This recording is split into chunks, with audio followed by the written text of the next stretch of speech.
Today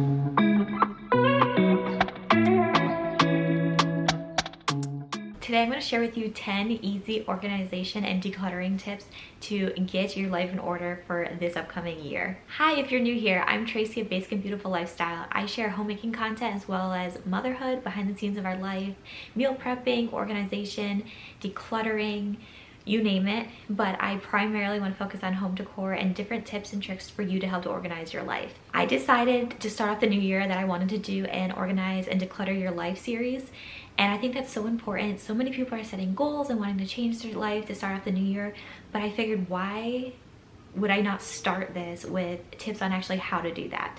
A lot of times people are sharing their personal goals, which I did a video here of my personal 2022 goals and what planner I use to organize my life. I'll link that there for you. And I've also done some popular decor and decluttering videos in the past. So I did a closet deep clean and organize, declutter. I did a bathroom one and a pantry and how to organize that as well. So those seem to be really popular, and I figured I might as well just run with it, and that seems to be content you guys are interested in. If you don't mind hitting that subscribe button, like and comment, or share with any of your friends and family that would be interested in this content. That helps me out so much, you have no idea. So I'm gonna get into this list. Tip number 1, if you're overwhelmed, start small. Break it down into categories, rooms, spaces. You don't have to do your entire house in one sitting or in one day. It's not even possible. Even if you have a small home, it's still not possible. So one thing I always recommend is break it down into different categories. Is it a necessity to make your household function? Is it nostalgia? Is it something that your grandparents have passed down to you? Is it photographs of your kids? Obviously hang on to those. Like the stuff that's truly meaningful and holds a lot of memory and character, obviously hang on to. But if it's just things that are broken laying around the house, like extra cords or wires, get rid of it. You're not gonna use it, toss it. The ever popular what if scenario. What if this pair of jeans fits me in 10 years? What if I might need this if the world shuts down? You don't need a lot of that stuff. Now, if it's something that you're spending a lot of money on, obviously hang on to it, but literally sit down and decide, is this worth keeping or not? Do you own multiples of things? Do you really need 15 pairs of black pants? No. Could you get away with 5? Easily. So then a lot of times, like in that drawer space, you can then shift some of your jeans there or sweatshirts or whatever, and then open up another space in your closet for something else. So it's just like, that's that type of mindset.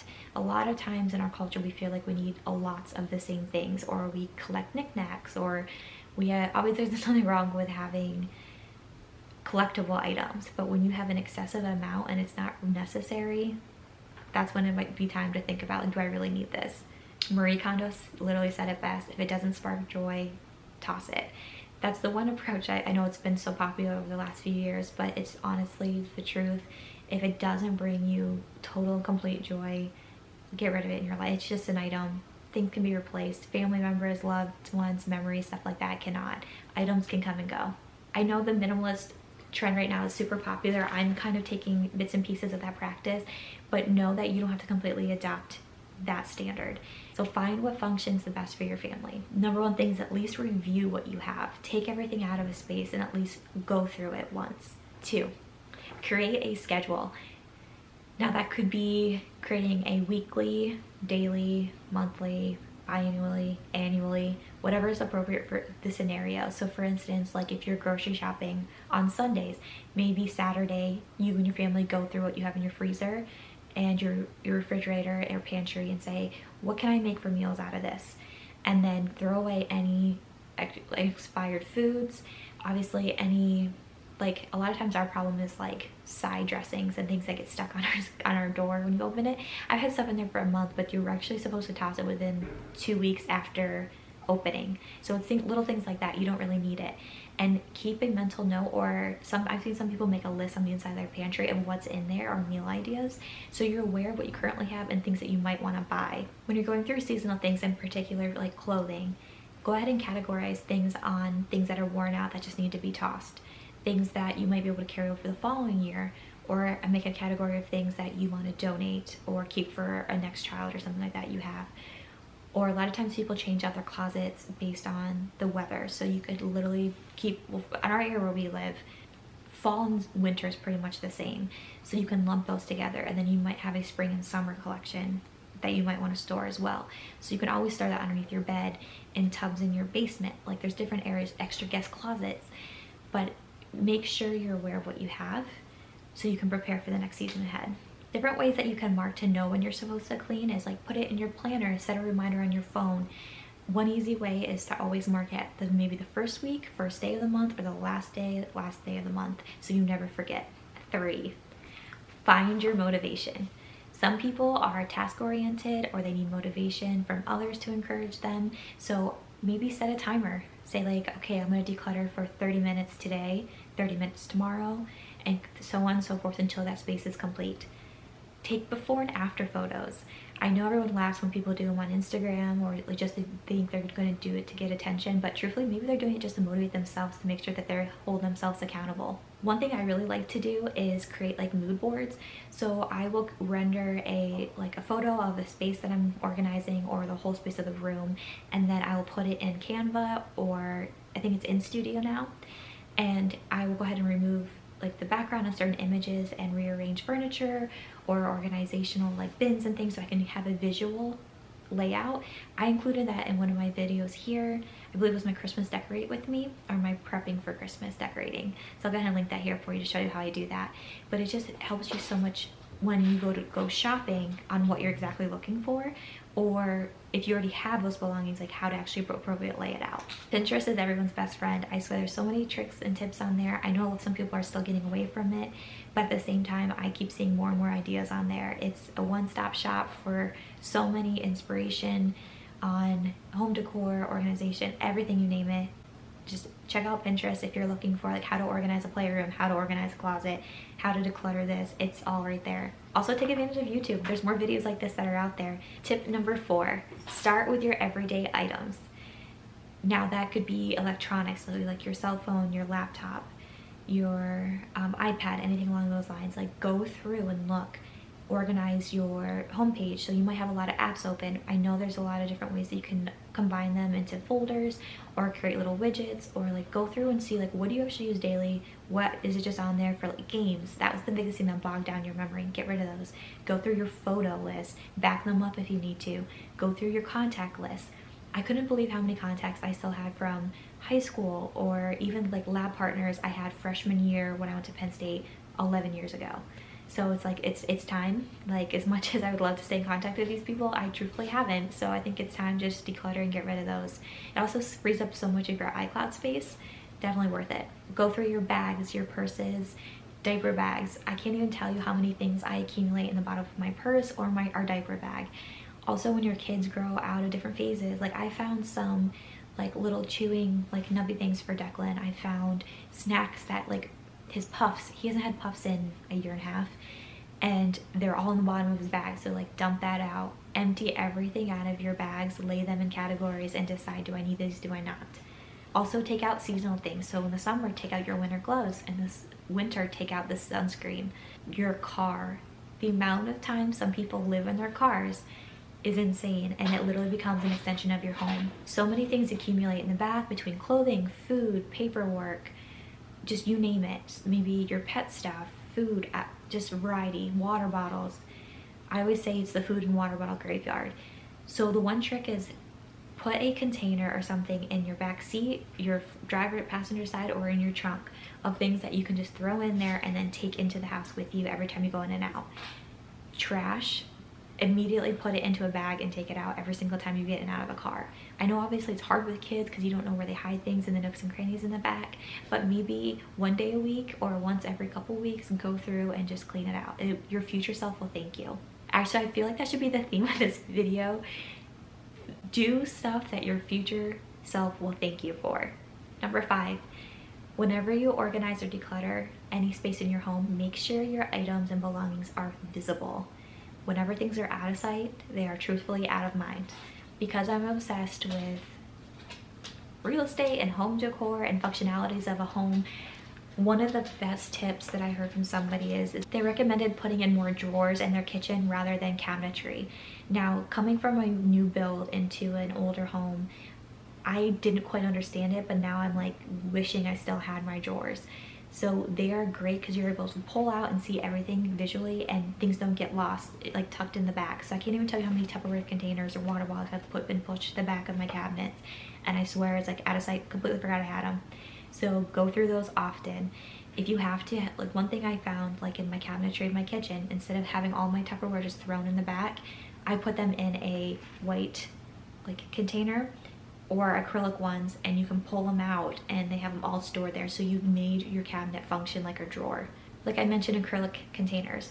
A lot of times people think that that's a trend, but there's a reasoning for it. It's so you can see what's in it. Now, a lot of times it doesn't matter if it looks messy on the outside, but as long as you can see the category of things that are in it, that's what matters. You can also label those, so you can see, like, if, for instance, if you're organizing underneath your bathroom sink, you can put eye makeup, you can do medications, you can do extra toothpaste, extra contacts, and like glassware contact solution. And you can label all those. When you pull them out, you know everything that's in that, which is genius. This probably should be the golden rule. If you haven't seen it, touched it, thought about it in 6 months to a year, get rid of it. Obviously, if it's something that you're keeping for nostalgic purposes or it's something for your memory, that's different. But anything else, and I'm thinking in particular like clothing, and that tends to be the #1 thing. Just get rid of it or donate it. Toss it or donate. Realistically, if you haven't thought about it, you probably won't think about it unless if you come across it again. And at that point, obviously wasn't that important to you.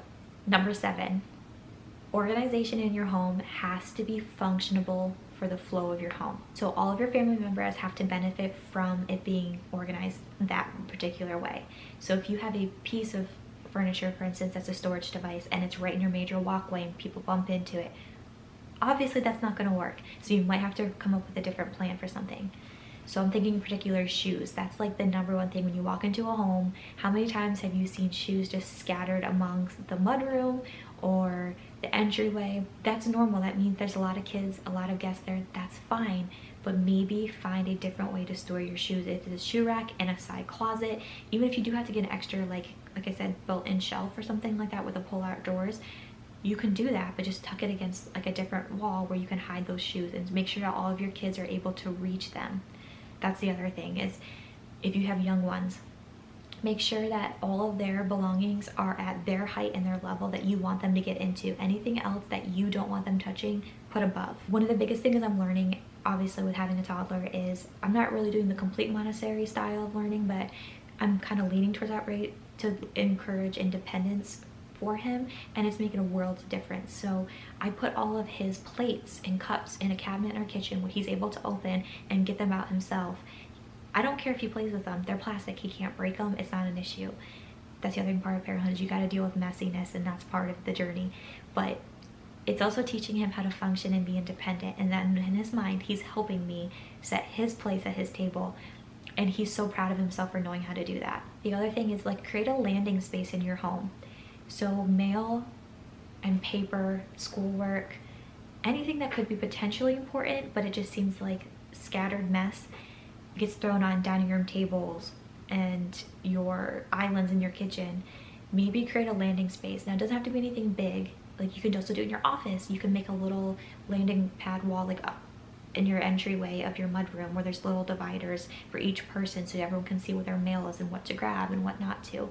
That can make a world of difference. So like I said, that has to be visible so people know where it is in your household. #8, utilizing cabinets, containers, and baskets. Now, a lot of times, the #1 thing I often get asked is how to store kids' toys so it's just not like an eyesore of crazy color throughout your entire space.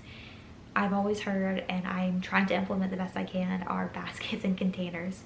So obviously make it functional so your kids can access things, but at the same time you can tuck them away and it still kind of matches your home's theme. Now, like I said, I know it's all about functionality of your house and it's the best thing for your kids to be able to play and learn, but at the same time it is your home and you have the right to have your sanctuary too at the end of the night after they go to bed. My favorite, in particular for toys or stuffed animals, you could do it for shoes, extra sports gear for your kids, extra blankets, anything along those lines, are the wicker wood baskets that are kind of collapsible. They're giant. They're the best because you can literally just throw everything in them, and the more the filler they are, the more structured they are and they stay up. Also, be very strategic whenever you're buying furniture. Make sure you buy furniture that has good storage potential in them. So if they have, make sure they have like deep cabinets that you can easily put baskets to pull in and out of. The one thing we were very lucky when we moved into this house is the original owner put a ton of built-ins throughout every room, and they all coordinate and match. So what we knew, like, no matter what space, the same organizers that I bought would fit in every single cabinetry, which was amazing. Number 9, get your household, family, roommates involved. Assign tasks. You don't have to do this all on your own. Your family, your roommates, they all live in your house as well. It's not just you. So assign them some tasks. Have them declutter, organize their own space. Give them some tips and suggestions, but obviously it's their space they're living to as well. So maybe have your kids organize their own rooms or playroom, or at least start it for them.